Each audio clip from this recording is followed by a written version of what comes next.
Good morning. Hi, Sam Tomergan. How are you? I raised my Harry Potter. Look at this person. My friend Sonny gave this to me.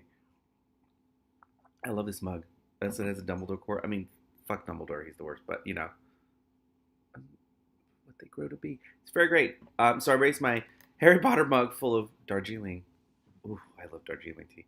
To you, because it is time for me to read more of The Amazing Maurice and His Educated Rodents. We are on chapter 9 of this incredible book. I love this book so much. Thank you for commissioning the whole damn thing, because you're amazing. All right, now I get to yell at you lots. Here we go, Sam. Opening with a quote from Mr. Bunsey Has an Adventure. Farmer Fred opened his door and saw all the animals of furry bottom waiting for him. We can't find Mr. Bunsey or Ratty Rupert, they cried. Don't do this to me. Don't. At last, said Militia, shaking the ropes off. Somehow I thought rats would gnaw quicker. They used a knife, said Keith, and you could say thank you, couldn't you? Yes, yes, tell them I'm very grateful, said Militia, pushing herself. I was about to say something, and then the next line says it for me. Pushing herself upright. Tell them yourself. I'm sorry, I find it terribly embarrassing to talk to rats. Why? What?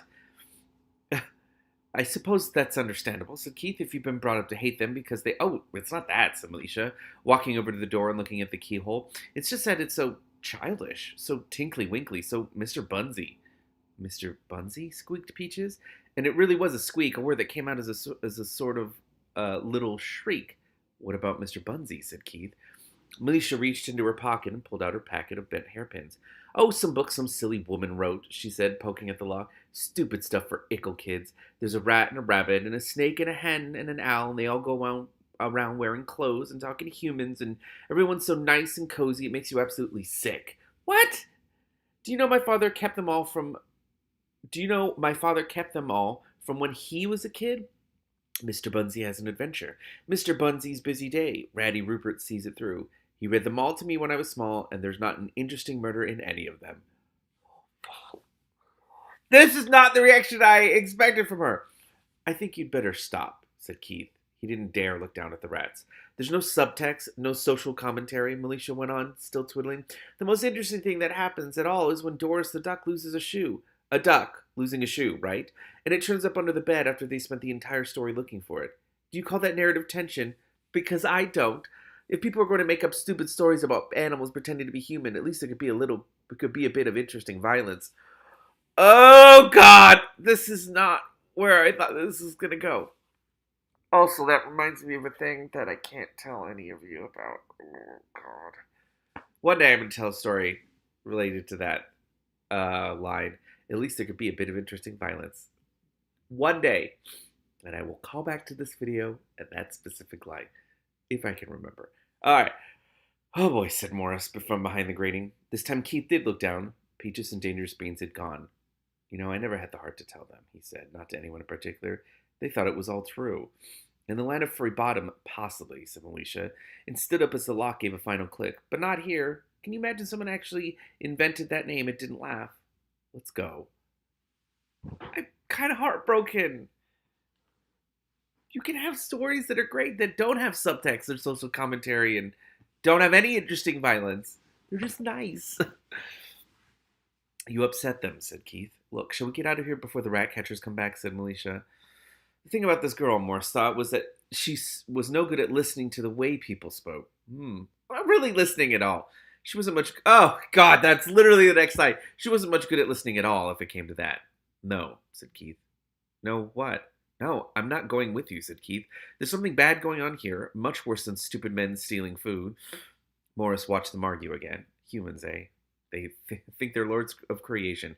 Not like us cats. We know we are. Ever see a cat feed a human? Case proven. No, but I've seen cats bring gifts for humans. Oh, God, no, it's that voice thing again. Which we still don't know what it is. Excuse me. How the humans shout, hissed a tiny voice in his head. Is that my conscience? Morris thought. His own thoughts said, what, me? No. But I feel a lot better now that you've told them about additives. Morris shifted uneasily from paw to paw. Well then, he whispered, looking at his stomach, is that you, additives? He'd been worried about that. Suppose... Oh. The dream of additives wandered around inside him, That sort of thing could seriously interfere with a cat's nappy time. It really could. Oh, that would be weird. But can't the other rats can hear? That doesn't make sense. I don't know. No, said the voice, like the sound of a wind in a distant tree. It is I. I am Spider. Oh, you're a spider? Whispered Morris. I could take on a spider with three paws tied behind my back. Not a spider. Spider. The word actually hurt. It hadn't before. Now I'm in your head, cat. Cats, bad as dogs, worse than rats. I'm in your head and I will never go away. What the fuck? Morris's paw jerked. I'll be in your dreams. Look, I'm just passing through, Morris whispered desperately. I'm not looking for trouble. I'm unreliable. I'm a cat. I wouldn't trust me, and I am me. Just let me get into the nice fresh air and I'll be right out of your hair or legs or furry bits or whatever. You don't want to run away. That's right, thought Morris. I don't want to run. Hold on, I do want to run away. I'm a cat, he muttered. No one is going to control me. You've tried. Yes, came the voice of Spider. But then you were strong. Now your little mind runs in circles and wants someone else to do the thinking for it. I can think for you. I can think for everyone. I will always be with you. What is that? I don't get it, Sam, at all. Not even a little bit. Spider, what does that mean? Ah, the voice faded away. Right, thought Morris. Time to say farewell. Bad blends. Party is over. The rats have got lots of other rats, and even those two humans have each other, but I've got just me. And I'd like to get me somewhere where strange voices don't talk to me. Excuse me, he said, raising his voice. Are you going or what? The two humans turned to look at the grating. Excuse me. What? Said Keith. I'd prefer going, said Morris. Pull this grating out, will you? It's rusted all the way through. It shouldn't be a problem. Good lad. And then we can make a run for it. They've called in a rat piper, Morris, said Keith. And the clan is all over the place. He'll be here in the morning. A real rat piper, Morris. Not a fake one like me. They have magical pipes, you know. Do you want to see that happen to our rats? His new conscience gave Morris a good kicking. Well, not exactly see, he said reluctantly. Not as such, no. Right, so we're not going to run away, said Keith. Oh, and what are we going to do then? Asked Militia. We're going to talk to the rat catchers when they come back, said Keith. He had a thoughtful look. And what makes you think they'll want to talk to us? Because if they don't talk to us, said Keith, they're going to die. What? That is a twist. That is not how I thought that sentence would end. What does that mean? Oh my God. It was 20 minutes later that the rat catchers arrived. The door was unlocked, thrown back, then slammed shut. Rat catcher 2 bolted it as well. You know where you said it was going to be such a good evening, he said, leaning against it and panting. Tell me about it again, because I think I missed that part. Shut up, said Ratcatcher 1. Someone punched me in the eye. Shut up. And I think I lost my wallet. That's $20 I won't see again in a hurry. Shut up. And I wasn't able to pick up any of the surviving rats from last fight. Shut up. And we left the dogs behind, too. We could have stopped to untie them. Someone will pinch them. Shut up. Do rats often whiz through the air like that? Or is that the kind of thing you only get to hear about when you are an experienced rat catcher? Did I say shut up? Yes. Shut up! All right, we'll leave right now. We'll take the money and nick a boat down at the jetty, okay? We'll leave the stuff we haven't sold and just go. Just like that. Johnny No-Hands and his lads are coming upriver tomorrow night to pick up the next load, and... What does that mean? Pick up the next load of what? We'll go, Bill. I can smell things going bad, said Ratcatcher number 1. Just like that. He owes us $200. Yes, just like that. Time to move on. The jig is up, the bird has flowed, and the cat is out of the bag. Did you say that? Say what? Said Ratcatcher 2. Did you just say I wish I was? The cat is out of the bag. Me? No. Ratcatcher 1 looked around the shed. There was no one else there. All right then, he said. It's been a long night. Look, when things start to go bad, then it's time to go away. Nothing fancy. We just go, right? I don't want to be here when people come looking for us, and I don't want to meet any of them rat pipers. They are sharp men. They pry around, and they cost a lot of money. People are going to ask questions, and the only questions I want them to ask is, where did the rat catchers go? Understand? It's a good man who knows when to quit. What's in the kitty... What did you say? What? Me? Nothing. Cup of tea? You always feel better after a cup of tea. Didn't you say kitty yourself? Oh my God, Ratcatcher 1 demanded. I asked if you wanted a cup of tea. Honest. Are you all right? Ratcatcher 1 stared at his friend as if trying to see a lie in his face. Then he said, Yeah, I'm fine. 3 sugars then. It is very strange to me, I guess, to see. And it's such a frequent thing. People putting sugar in their tea. I want to taste the flavor of the tea. I don't know. I should back up and say sweet tea. That is the ooh. God, where can I get sweet tea today? Now it's in my head. Oh, I should go to Sweet Chick.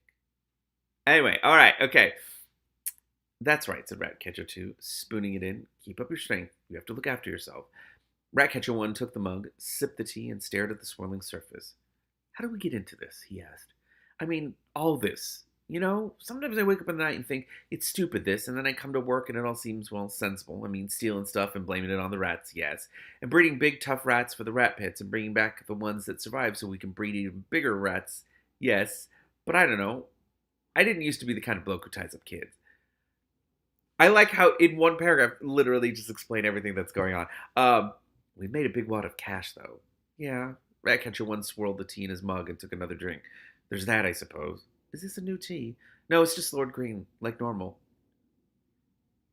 Tastes a bit different. There's probably a gross reason why it tastes different. Ratcatcher 1 drained the mug and put it on the bench. Okay, let's get the... That's about enough, said a voice overhead. Now, stand still and listen to me. If you run away, you'll die. If you talk too much, you'll die. If you wait too long, you'll die. If you think you're smart, you'll die. Any questions?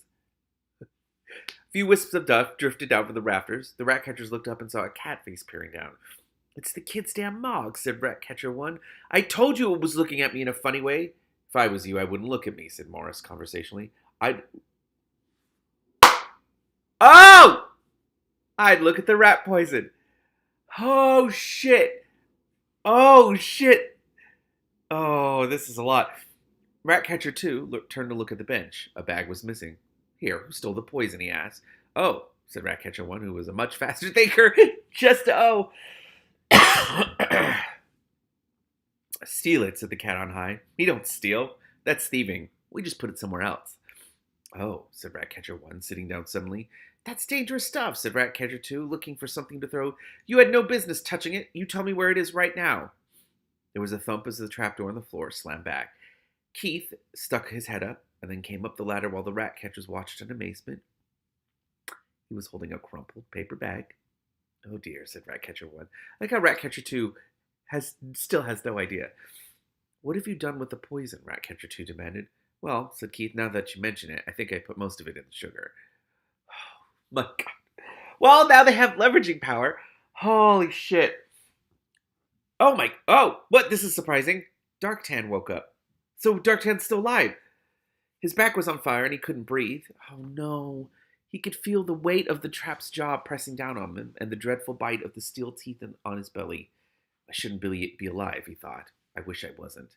He tried to push himself upward, which made it worse. The pain came back a little stronger as he sagged down again. Caught like a rat in a trap, he thought. I wonder what type it is. Ah, I'm upset. Darktan? The voice was a little way off. Darktan tried to speak, but every tiny movement pushed him farther into the teeth below him. Darktan. Darktan managed a faint squeak. Words hurt too much. Feet scrabbled forward in the dry darkness. Darktan! It smelled like nourishing. Gah, Darktan managed, trying to turn his head. You're caught in a trap! That was too much for Darktan, even if every word was agony. Really? He said. I'll go and fetch sardines, shall I? Stammered Nourishing. Darktan could smell the rat's panic begin, and there wasn't time for panic. No, tell me, he panted, what kind of trap? Said Nourishing. Darktan took a deep, fiery breath. Excuse me. Think, you miserable whittler. It's all rusty, rust everywhere. It looks like could be a breakback. There was a scratching noise behind Darktan. Yes, I gnawed the rust off. It says Nugent Brothers Breakback Mark 1, sir. Darktan tried to think as the constant dreadful pressure squeezed him further. Mark 1? Ancient. Something out of the dawn of time. The oldest he'd ever seen was an improved Breakback Mark 7.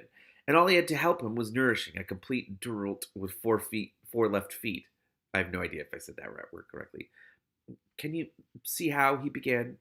But there were purple lights in front of his eyes now. A great tunnel of purple lights. He tried again as he felt himself drift toward the lights. No, I'm really sad about this. He tried again as he felt himself drift toward the lights. I think I said that twice. Sorry. Can you see how the spring? It's all rusted, sir, came the panicking voice.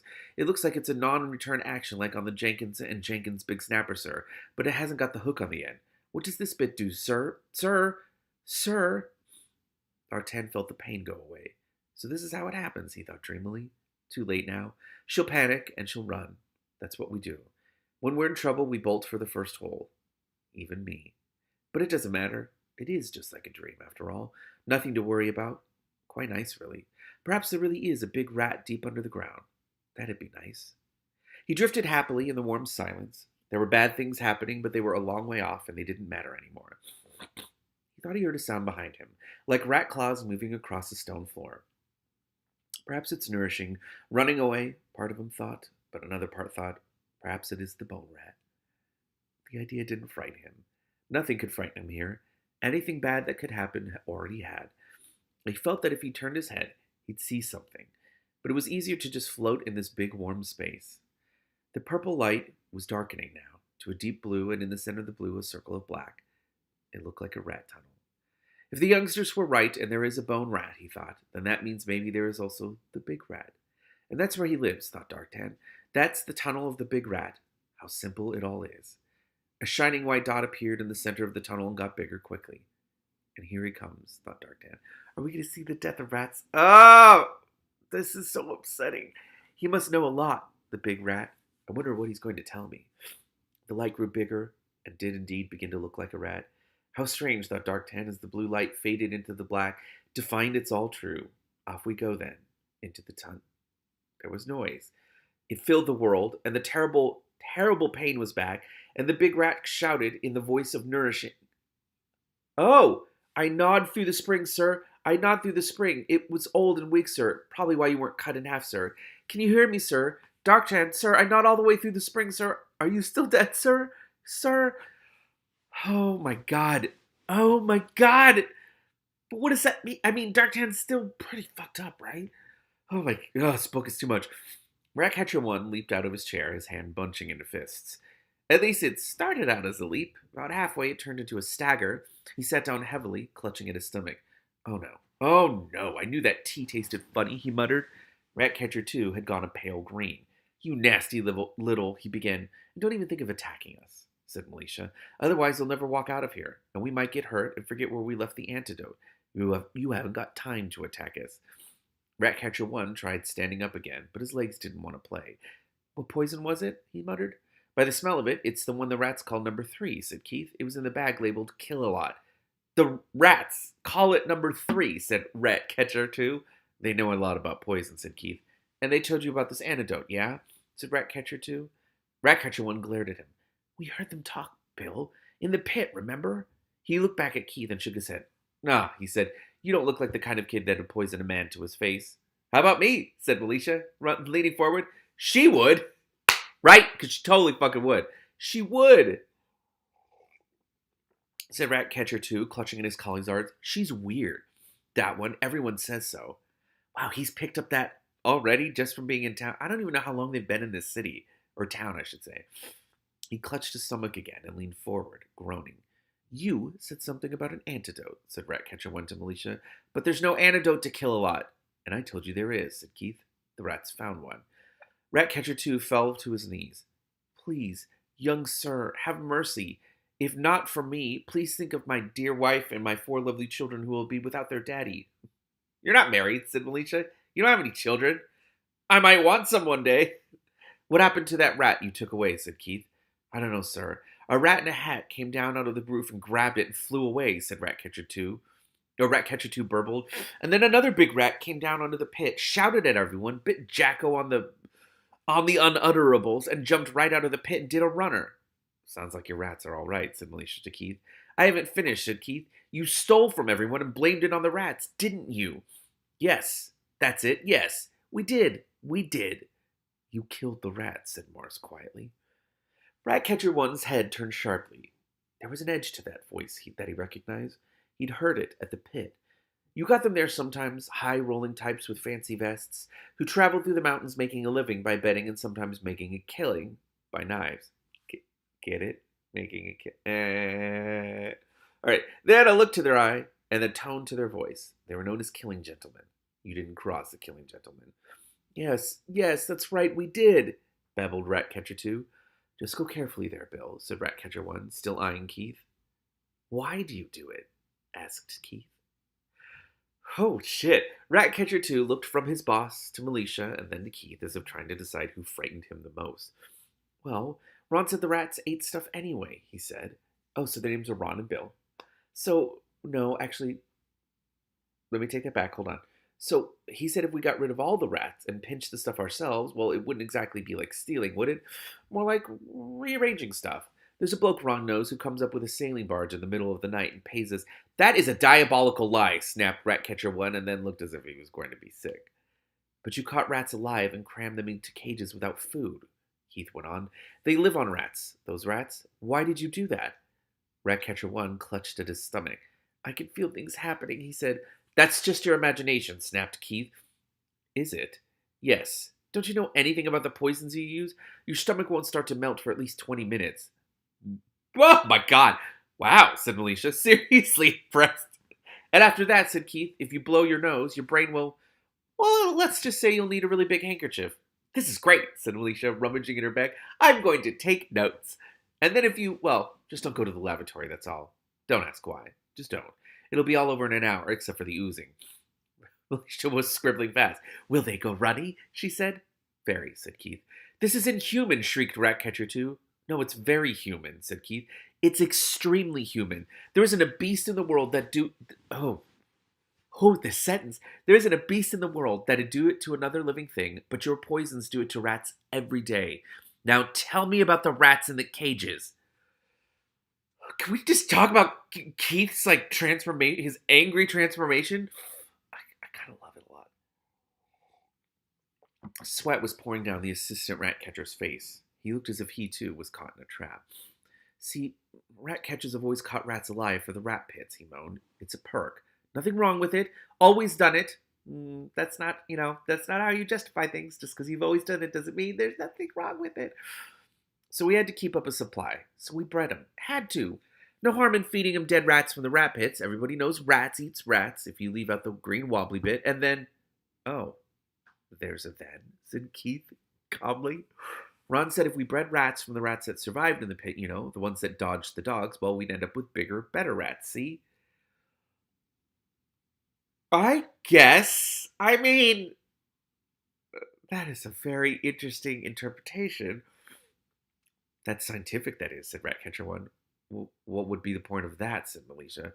Well, miss, Ron said, we thought that, well, it's not exactly cheating to put really tough rats in amongst the others. See, especially if the dog that's going in is a bit borderline. Where's the harm in that? Gives us an edge, see, when it comes to betting. I thought, he thought... You seem a bit confused about whose idea it was, said Keith. His, said the Ratcatchers together. What? Mine, said a voice in Maurice's head. Morris's head. He almost fell off his perch. What does not kill us makes us strong, said the voice of Spider. The strongest breed. You mean, said Militia, if we didn't have Ratcatchers here, we'd have fewer rats? She paused, her head on one side. No, that's not right. It doesn't feel right. There's something else. Something you haven't told us. Those rats in the cages are mad, insane. I'd be too, Maurice thought, with this horrible voice in my head every hour of the day. I'm going to throw up. So Ratcatcher 1, I'm going to... Don't, said Keith, watching Ratcatcher 2. You won't like it. Well, Mr. Assistant Ratcatcher, ask them what's in the other cellar. Oh, God. I don't want to know. It's just gross. I know it's going to be gross. Oh. He said it fast. He could feel the voice of Spider trying to stop his mouth moving, even as the sentence came out. What's in the other cellar, then? Said Keith. Oh, just more stuff. Old cages, stuff like that, said Ratcatcher 2. What else? Said Maurice. That's where... The Ratcatcher's mouth opened and shut. His eyes bulged. Can't say, he said. There's nothing. Yeah, that's it. There's nothing in there, just the old cages. Oh, and plague. What the fuck? Don't go in there because there's plague. That's why you shouldn't go in there, see? Because of the plague. He's lying, said Militia. No antidote for him. I had to do it, Ratcatcher 2 moaned. You've got to do one to join the guild. What the fuck? That's a guild secret, Ratcatcher once snapped at him. We don't give away guild secrets. He stopped and clutched at his rumbling stomach. What? Ugh, what was it you had to do? Asked Keith. What the fuck? What the fuck? Make a rat king, Ratcatcher 2 burst out. A rat king? Said Keith sharply. What's a rat king? That's the voice, isn't it? What the fuck? The man stuttered. Stop it. I don't want to. Tears ran down his face. I made a rat king. Stop it, stop it, stop it. A rat king. And it's still alive, said Militia. Keith turned to her in amazement. You know about these things? Excuse me. Of course. There's lots of stories about them. Rat kings are deadly evil. Antidote, please, moaned Ratcatcher 2. My stomach feels like there's rats running around in it. You made a rat king, said Alicia. Oh, dear. Well, we left the antidote in that little cellar you locked us up in. I should hurry if I was you. Rat king? Are you serious? Oh my god. Oh my god. And I feel like that was something I should have guessed, like being a little bit more savvy than I was in terms of like what the genre tropes. Like which is what this book is about. Oh, my brain can't. Okay, hold on. I need to keep reading. Both of the men staggered to their feet. Ratcatcher 1 fell through the trap door. The other man landed on him, sweating, moaning, and, it has to be said, farting enormously. They made their way to the cellar.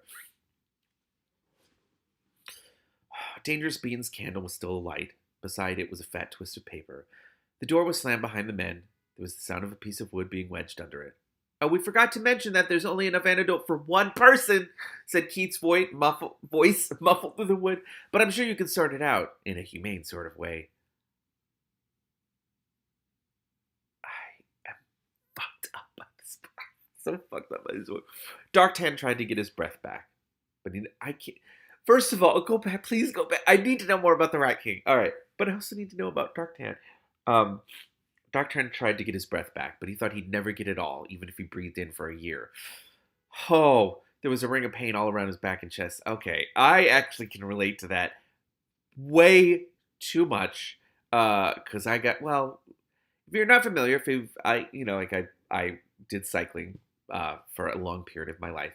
And as soon as it starts getting warmish here, I'm fucking buying a bicycle and getting back on a bike because I miss it so much. There's this phenomenon. And if you are a city cyclist, you ride in the city, especially if you're a commuter, you're probably familiar with this term. It's called being doored or getting doored, dooring. And it is when a person in a car opens their car door on a bike lane or on a cyclist coming and you hit the door. This happened to me in Los Angeles the day before a ride where I was going to bike from Los Angeles to San Diego, which is a little over 120 miles away. Yeah, and I cracked my sternum. I still actually get these weird phantom pain. I don't know if they're phantom pains, but like the pain right along where it cracked or whatever.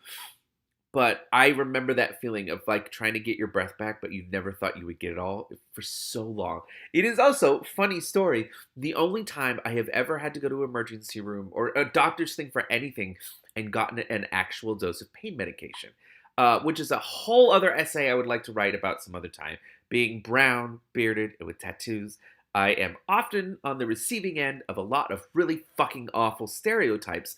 One of them being is that everyone in dentist office and emergency rooms and doctor's office thinks I'm super into drugs. So they don't give me pain medication because they just assume I am addicted to everything all of the time.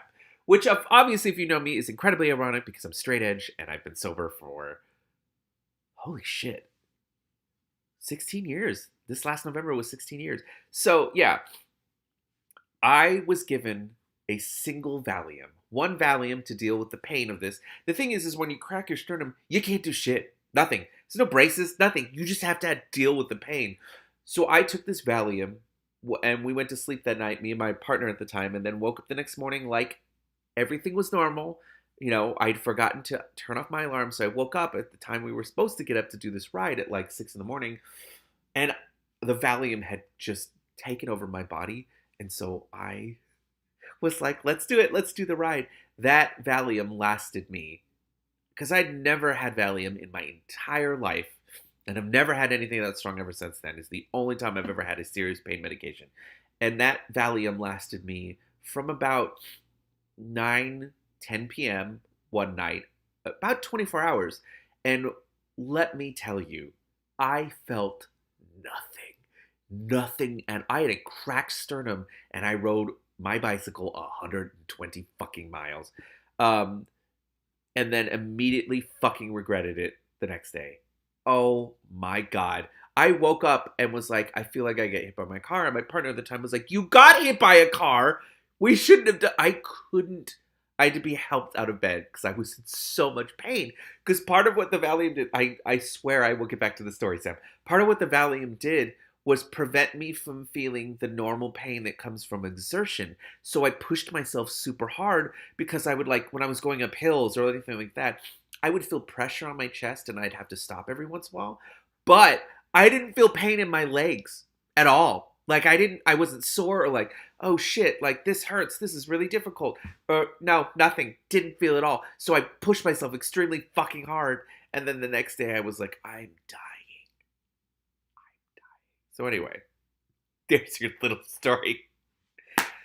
I am an adult. All right. It's amazing. It's nourishing. You were dead in the trap and now you're alive. Nourishing, said Darktan carefully. Yes, sir.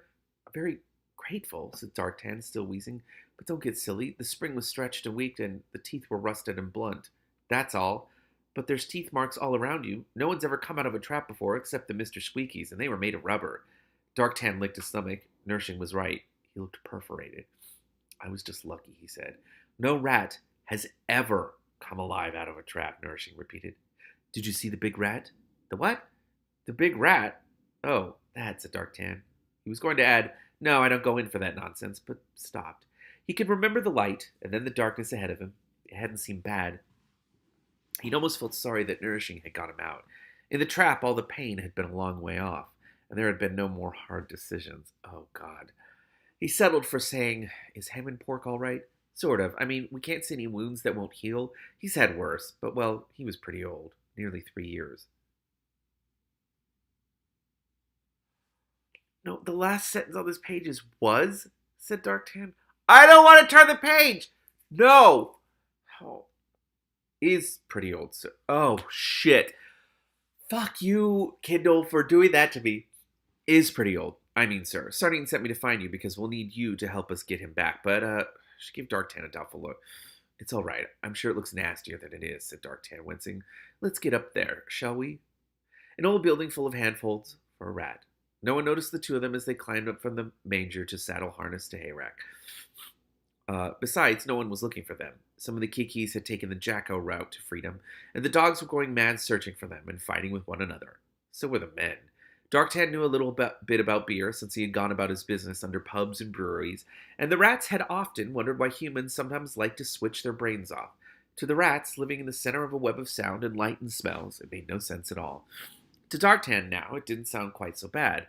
The idea that, for a while, you could forget things and not have a head buzzing with troublesome thoughts, oh, that seemed quite attractive. He couldn't remember a lot about life before he'd been changed, but he was certain that it hadn't been so complicated.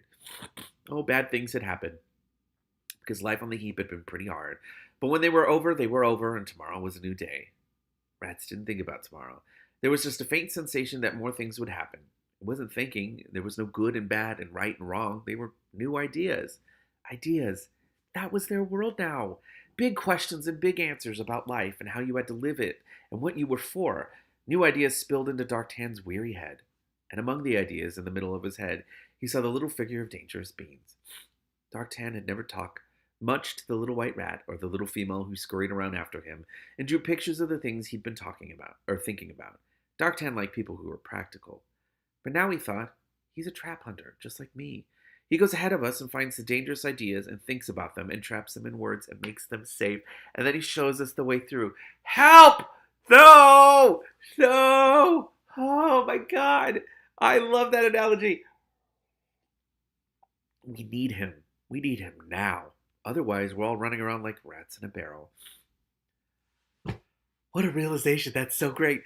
Much later on, when Nourishing was old and gray around the muzzle and smelled a bit strange, she dictated the story of the climb and how she heard Darktan muttering to himself. The Darktan she'd pulled out of the trap, she said, was a different rat. It was as though his thoughts had slowed down but got bigger. The strangest bit, she said, was when they reached the beam. Darktan made sure that Ham and Pork was all right and then picked up the match he'd shown to Nourishing. He'd struck it on an old bit of iron, said Nourishing, and then he walked out along the beam with it flaring. And down below I could see all the crowd on the hay racks and the straw all over the place, and the humans milling around just like rats. And I thought, if you drop that, mister, this place will fill with smoke in a few seconds, and they've locked the doors, and by the time they realize it, they'll be caught like rats in a barrel, and we'll be away along the gutters. But he just stood there, looking down until the match went out. Then he put it down and helped us with Ham and Pork and never said a word about it. I asked him about it later on, after all the stuff with the Piper and everything. What stuff with the Piper? And he said, yeah, rats in a barrel. And that's all he said about it. What the fuck? What the fuck is this book? What is this book? I love it so much. What was it? Oh my God. I can't deal with another twist. Also, this is a long chapter, isn't it? I'll look at the schedule, and if it says the whole chapter, then I'm like, oh, I'll just go. I don't actually look beforehand. This is like 20 pages already, isn't it? Or a little more than that. Anyway, all right. What was it you really put in the sugar? Asked Keith. What? As he led the way back to the secret trapdoor. Cascara, said Felicia. That's not a poison, is it? No, it's a laxative. What's that? It makes you go. Go where? Not where, stupid. You just go. I don't particularly want to draw you a picture. Oh, you mean go. That's right. You just happen to have it on you? Yeah, of course. It was in the big medicine bag. You mean you take something like that just for something like this? Of course. It could easily be necessary. Bless her heart. Oh my God. How? Asked Keith, climbing the ladder. Well, supposing we were kidnapped. Suppose we ended up right down near the sea. Supposing we were captured by pirates. Pirates have a very monotonous diet, which might be why they're angry all the time. She can be a mess, but she has such great ideas. Or supposing we escaped and swam to shore and ended up on an island where there's nothing but coconuts. They have a very binding effect. Oh, yes, but anything can happen. If you think like that, you'll end up taking just about everything in case of everything. That's why it's such a big bag, said Felicia, calmly pulling herself through the trapdoor and dusting herself off. Keith sighed. How much did you give them? Lots, but they should be all right if they don't take too much of the antidote.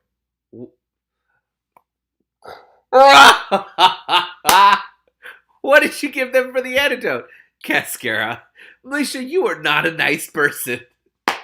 That's probably my favorite line in this. Really? You wanted to poison them with the real poison, and you were getting very imaginative. All the stuff about their stomachs melting? Yes, but rats are my friends. Some of the poisons really do that, and sort of making the antidote more of the poison. It's not a poison, it's a medicine. They'll feel lovely and clean afterward. All right, but giving it to them as the antidote as well, that's a bit clever. Narratively satisfying, said Felicia. Incredibly satisfying. I suppose so. Felicia looked around. Where's your cat? I thought he was following us. Sometimes he just wanders off, and he's not my cat. Yes, you're his boy. But a young man with a smart cat can go a long way, you know. How? There was Puss in Boots, obviously, said Felicia. And of course everyone knows about Dick Livingstone and his wonderful cat, don't they? I don't, said Keith. It's a very famous story. Sorry, I haven't been able to read for very long. Really? Well, Dick Livingstone was a penniless boy who became Lord Mayor of Ubergurgle because his cat was so good at catching pigeons. The town was overrun with pigeons, yes, and in fact later on he even married a sultan's daughter because his cat cleared all the pigeons out of her father's royal palace. It was rats, really, wasn't it? Asked Keith glumly. Yeah, I'm sorry, yes. It was just a story, said Keith. Never mind stories about mayors. Are there really stories about rat kings? Rats have kings? I've never heard of it. How does it work? Not the way you think. They've been known about for years. They really do exist, you know, just like on the sign outside. What, the rats with their tails all knotted together? There was a loud and persistent knocking on the door. Excuse me, some of it sounded as though it was being done with someone's boot. Oh boy. Felicia went over to it and pulled back the bolts. Yes, she said coldly, as the night air poured in. There was a group of angry men outside. The leader, who looked as though he was only the leader because he happened to be the one in the front, uh, took a step back when he saw Melicia's angry stare. Excuse me. Oh, it's you, miss, he said, suddenly embarrassed. Yes, my father's the mayor, you know, said Militia. Yes, we all know. Why are you all holding sticks? Asked Militia. Uh, we want to talk to the rat catcher, said the spokesman. He tried to look past her, and she stood aside. There's no one in here but us, she said, unless you think there's a trapdoor to a maze of underground cellars where desperate animals are caged up and vast supplies of stolen food are hoarded. The man gave her another nervous look. You and your stories, miss, he said. Well, this one time. Not so much. Has there been some trouble? Asked Militia. We think they were a bit naughty, said the man. He blanched under the look she gave him. Yes, she said. They cheated us in the rat pit, said a man behind him, made bold because there was someone else between him and Militia. They must have trained those rats. One of them flew around on a string. One of them bit my Jacko on the unmentionables, said someone farther back. You can't tell me it wasn't trained to do that. I saw one with a hat on this morning, said Militia. Also, not a story. There's been a good deal too many strange rats today, said another man. My mum said she saw one dancing on the kitchen shelves, and when my granddad got up and reached for his false teeth, he said a rat bit him with them. Bit him with his own teeth. That's amazing. What, wearing them, said Militia. No, it just snapped them around in the air. And oh, God. And a lady down our street opened her pantry door, and there were rats swimming in the cream bowl. Not just swimming either, they'd been trained. They were making patterns. They were making kind of patterns and diving and waving their legs in the air and stuff. You mean synchronized swimming, said Alicia. Who's telling stories now, eh? Are you sure you don't know where those men are? Said the leader suspiciously. People said they headed this way. Militia rolled her eyes. All right, yes, she said. They got here and a talking cat helped us to feed them poison and now they're locked in a cellar.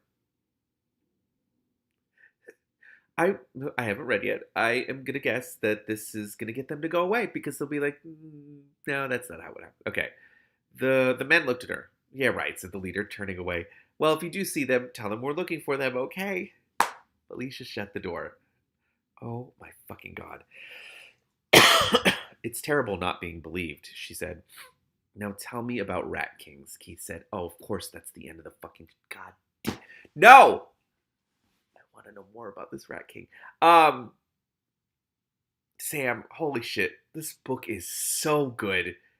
It's so good. I am just constantly surprised by it. It's so intense at times, too. Anyway, I'm going to go write and run errands.